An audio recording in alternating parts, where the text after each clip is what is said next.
రాష్ట్రంలోనే రెండో అతిపెద్ద దేవాలయమైన విజయవాడ దుర్గా మల్లేశ్వర స్వామి దేవస్థానంపై చంద్రబాబు సర్కార్ ప్రత్యేక దృష్టి సారించింది. ప్రక్షాళన చర్యలకు రంగం సిద్ధం చేసింది. వైసీపీ పాలనలో ఇంద్రకీలాద్రిపై జరిగినన్ని అక్రమాలు, అవినీతి గతంలో ఎన్నడూ జరగలేదని స్పష్టం చేసింది. దేవస్థాన ప్రతిష్టను సైతం దిగజార్చేలా వెండి సింహాల చోరీ సహా అనేక వివాదాలకు కేంద్రంగా అమ్మవారి ఆలయాన్ని మార్చేశారు.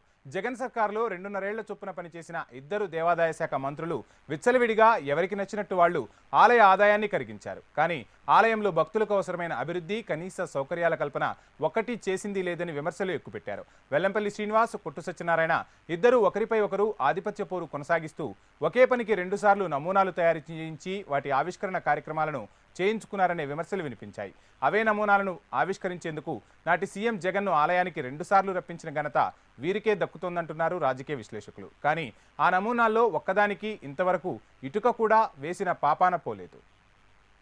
ఇక 2014లో చంద్రబాబు ప్రభుత్వ హయాంలోనే దుర్గగుడి సమగ్రాభివృద్ధి, భవిష్యత్ అవసరాలను దృష్టిలో ఉంచుకుని ఈవోగా తొలిసారి ఐఏఎస్ అధికారి సూర్యకుమార్ని నియమించి 100 కోట్లతో బృహత్తర ప్రణాళికను రూపొందించారు.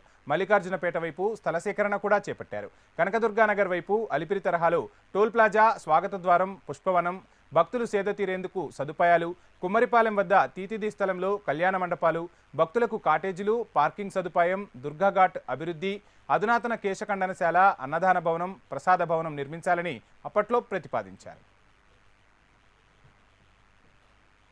ఇక వైసీపీ సర్కార్ వచ్చిన వెంటనే మంత్రి వెల్లంపల్లి వాటిని బుట్టదాఖలు చేశారు. దుర్గగుడిలో గత 5 ఏళ్లలో ఈవోలు మారిన ప్రతిసారి కార్యాలయాలను మార్చుకుంటూ వచ్చారు.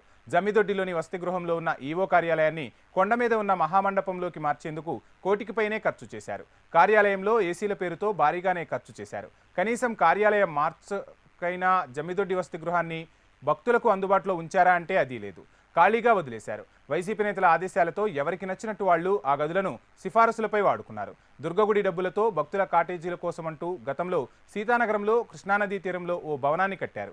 దాన్ని కూడా దేవాదాయ శాఖ కార్యాలయం కోసం వాడుకుంటున్నారు. దీనికి కూతవేటు దూరంలోనే గొల్లపూడిలో విశాలమైన దేవాదాయ శాఖ కమిషనర్ కార్యాలయం ఉండగా భక్తుల కోసం కట్టిన కాటేజీని కూడా ఆక్రమించడమేంటనే విమర్శలు వెల్లువెత్తినా పట్టించుకునే నాదుడే కరువయ్యాడు. ఏటా 2 కోట్ల మందికి పైగా వచ్చే భక్తుల కోసం కనీస వసతులతో కాటేజీలు కూడా లేకపోవడం పాలకుల నిర్లక్ష్యానికి ప్రత్యక్ష నిదర్శనంగా నిలుస్తోంది.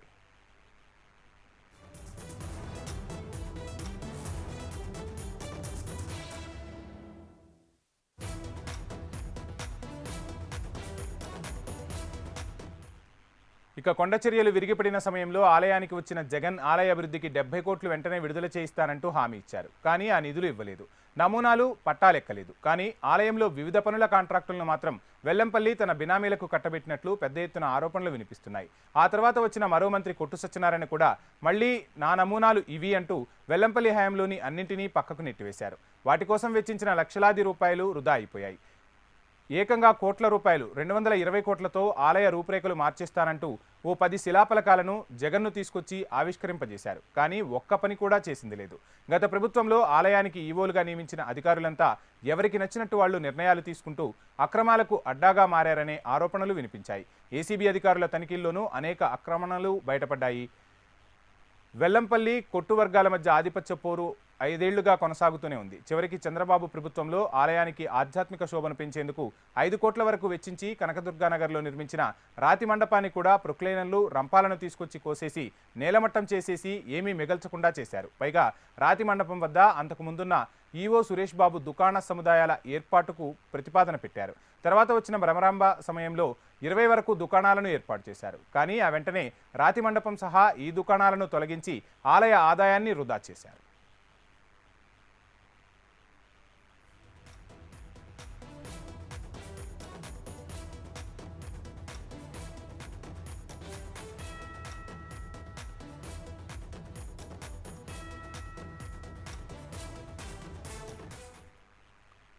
ఇదే అంశానికి సంబంధించి ఓవరాల్ డీటెయిల్స్ మా కోఆర్డినేటర్ రాజేష్ అందిస్తారు. రాజేష్, చంద్రబాబు సర్కార్ దుర్గగుడిపై ప్రధానంగా దృష్టి సారించినట్టుగా తెలుస్తుంది.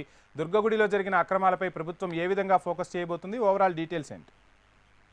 వంశీ, చంద్రబాబు ప్రభుత్వం అధికారంలోకి వచ్చినాక రాష్ట్రంలో అభివృద్ధి పనులే కాకుండా రాష్ట్రంలో ఉన్న ప్రధాన దేవాలయాల టీటీడీ దేవస్థానం కావచ్చు, లేదంటే కనకదుర్గ అమ్మవారి దేవస్థానం కావచ్చు. ఈ రెండు దేవస్థానాల్లో కూడా గత పాలనలో కానీ భక్తులకు చాలా అన్యాయం జరిగింది. భక్తులు చాలా ఇక్కట్లకు గురయ్యారు. అదేవిధంగా ప్రజాధనం దుర్వినియోగ పాలైంది. ఆదాయానికి సంబంధించిన వ్యవహారాల్లో చూసుకుంటే రెండు దేవస్థానాల్లో కోట్ల రూపాయల కుంభకోణాలు జరిగినాయి. అదేవిధంగా అభివృద్ధి కూడా శూన్యంగా కనపడింది. భక్తులు చాలా ఇబ్బందులకు గురయ్యారనేసి చంద్రబాబు నాయుడు స్పష్టంగా అధికారులకి, దేవాదాయ శాఖ అధికారులు స్పష్టం చేశారు. అయితే కనకదుర్గ దేవాలయం గురించి చెప్పుకుంటే ప్రస్తుతం కనకదుర్గ దేవాలయంలో అనేక అక్రమాలు, ఒక ఇద్దరు మంత్రులు 5 సంవత్సరాల కాల పరిధిలో వాళ్ళిద్దరి పాలన కారణంగా దాదాపు ఆ కనకదుర్గ దేవస్థానం 10 ఏళ్లు వెనుకపడ్డట్టు. ఎందుకంటే అమ్మవారిని సైతం వీళ్ళు లెక్క చేయకుండా, ఒక చట్టం, ఒక పద్ధతి లేకుండా అనేక అక్రమాలకు పాల్పడ్డారు. అయితే దేవాలయ అభివృద్ధి కోసం ఇద్దరు కూడా ఒకే అభివృద్ధి పని కోసం 2 సార్లు 2 దఫాలుగా ఒకే పనికి శంకుస్థాపన చేయటం, అదే శంకుస్థాపన కార్యక్రమానికి 2 దఫాల సాక్షాత్ ముఖ్యమంత్రి వచ్చి ప్రారంభించడం, చాలా వింతగా ఈ కార్యక్రమాలన్నీ గత ప్రభుత్వంలో జరిగాయి. అయితే ఇవన్నీ కూడా అధికారులు స్పష్టంగా ఇప్పుడు ముఖ్యమంత్రి చంద్రబాబు దృష్టికి తీసుకెళ్తాం. అదేమిటి, ఈ ఒక పనికి ఒకసారి శంకుస్థాపన జరగాలి, 2 సార్లు ఎలా జరిగింది, దానికి అనుమతులు అధికారులు ఎలా ఇస్తారు, ఈ బడ్జెట్ కేటాయింపులు ఎలా చేశారు అని నిలదీస్తుంటే అధికారులు కూడా ముఖ్య మీద తెలుసుకున్న పరిస్థితి కనబడుతుంది. అంటే దుర్గగుడి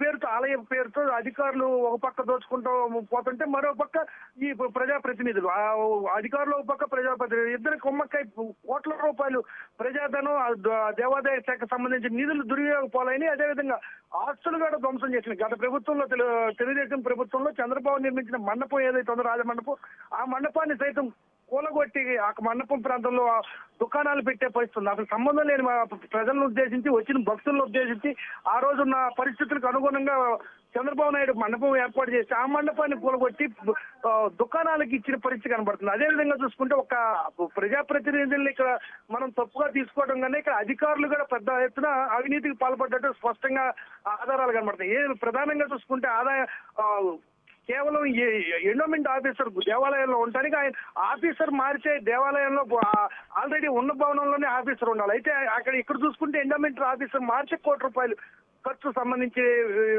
కార్యాలయం ఖర్చు ఏర్పడుతుంది. ఎందుకంటే మొదట దేవాదాయ శాఖ కార్యాలయం ముందు జమ్మిచెట్టు సమీపంలో ఉంటే ఇప్పుడు ఆలయాల ప్రాంగణంలో తీసుకెళ్లి దాదాపు ₹1 దాన్ని రీమోడలేషన్ చేయించుకోవటం అధికారులు ఉంటాం. ఇదే తరహాలో చూసుకుంటే అసలుకి దేవస్థానం అమ్మవారు నగదు తాకకూడదని అసలు భయం భక్తులతో సంగతి పక్కన పెడితే అసలుకి చట్టాలను కూడా ఉల్లంఘించే అధికారులు, ప్రజాప్రతినిధులు ఇద్దరు కూడా పూర్తి స్థాయిలో దోచుకున్న పరిస్థితి కనబడుతుంది వంశీ. ఇక్కడ రాజేష్, చూస్తూ ఉంటాం మహిళలు ఎక్కువగా అమ్మవారిని చాలా సెంటిమెంట్గా భావిస్తూ ఉంటారు, అమ్మవారికి ప్రత్యేక పూజలు చేసుకుంటూ ఉంటారు, నిత్యం కొండపైకి రాకపోకలు సాగుతూ ఉంటాయి. ఈ నేపథ్యంలో ప్రభుత్వం తక్షణం తీసుకోబోయే నిర్ణయం ఏంటి? భక్తులకు సౌకర్యాలు కలిగించడం కోసం కొత్త సర్కారు ఏ విధంగా అడుగులు వేయబోతోంది?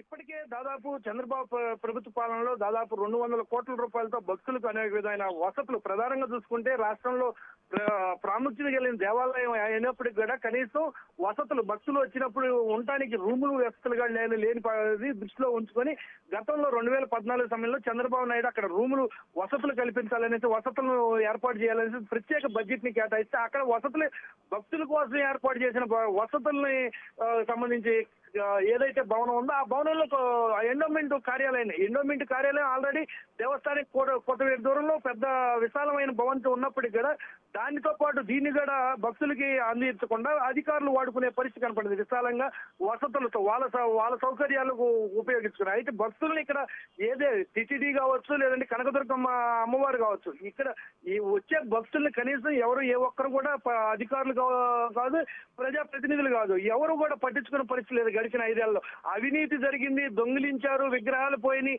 మండపాలు కూలగొట్టారు, ఎన్ని వాదనలు వినిపించినప్పటికీ కూడా అక్కడ ఎవరు ఏ వాదనని పట్టించుకునే పరిస్థితి లేదు. ఎందుకంటే గత ప్రభుత్వంలో చూసుకుంటే ఒక్కో శాఖ 2.5 సంవత్సరం పాటు ఇద్దరు పనిచేశారు. ముందు పనిచేసిన వాళ్ళకి, వెనక పనిచేసిన వాళ్ళకి కమ్యూనికేషన్ లేకపోవడం, ఇద్దరికి ఆధిపత్య పోరాటం, ఇలా అన్ని శాఖల్లో కూడా ఇదే తరహా జరిగింది. అయితే దేవాదాయ శాఖలో మరింత ఎక్కువ అవినీతి జరిగిన పరిస్థితి కనబడుతుంది. ఏదేమైనప్పటికీ కూడా గత ప్రభుత్వంలో 2014 చంద్రబాబు ఉన్నప్పుడు ఏదైతే చేశాడో, ముఖ్యమంత్రికి ఇప్పుడు చంద్రబాబు బాధ్యతలు తీసుకున్నాక రాష్ట్ర అభివృద్ధికి ప్రధానంగా చూసుకుంటే పోలవరం ప్రాజెక్ట్ కావచ్చు, అమరావతి నిర్మాణం కావచ్చు, దీంతో పాటు ఖచ్చితంగా భక్తుల నమ్మకాలను ఎక్కడా ఇబ్బంది పెట్టకూడదు, భక్తులు వచ్చే దేవస్థానాలకు వచ్చే భక్తులను ఎక్కడా వసతులు లేకుండా ఇక్కట్లకు గురి చేయకూడదు అనేసి మరో అధికారులను కూడా ఏర్పాటు చేసి ప్రత్యేక ప్రత్యేక నిఘా ఏర్పాటు చేసి మొత్తం ఇప్పటి వరకు ఏం జరిగింది, అసలు గతంలో ఈ దేవస్థానాల్లో ఏమేమి ఇబ్బందులు జరిగినాయి, ప్రజాధనం ఎలా దుర్వినియోగం, మండపానికి సంబంధించి దేవస్థానానికి సంబంధించిన నిధులు ఏ విధమైన వర్కులకు వాడారో ఆ వర్కుల పురోగతి మొత్తం దాని మీద మొత్తం శాఖాపరమైన ఇన్వెస్టిగేషన్ చేసి పూర్తి నివేదిక ఇవ్వమని ఇప్పటికే అధికారులకు ఆదేశారు. ఏదేమైనప్పటికీ వంశీ చూసుకుంటే ప్రజలకి అనేకమైన సమస్యలు దేవస్థానాల్లో ఉన్నప్పటికీ వాళ్ళు భక్తులైతే ఖచ్చితంగా దేవాలయంలోకి వెళ్ళి దేవుడిని దర్శించుకోవడానికి ఎన్ని ఇక్కట్లైనా ఎన్ని కష్టాలైనా పడి దైవ దర్శనం చేసుకొని పూర్తిగా వెళ్ళిపోతున్నారు, కానీ అక్కడ సమస్యల్ని పట్టించుకుని నాదు లేదు. అయితే చంద్రబాబు నాయుడు సీరియస్ గా ఈ అంశాన్ని తీసుకొని ఖచ్చితంగా దేవస్థానాల్లో అన్ని వసతులు ఉండాలి, భక్తులకి ఏ చిన్న ఇబ్బంది వాటిల్లకూడదని ఇప్పుడు ప్రత్యేకమైన ఏర్పాట్లు, అదేవిధంగా దానికి ప్రత్యేకమైన బడ్జెట్ కేటాయించే యోచనలో చంద్రబాబు నాయుడు ఉన్నాడు వంశీ. Thank you Rajesh.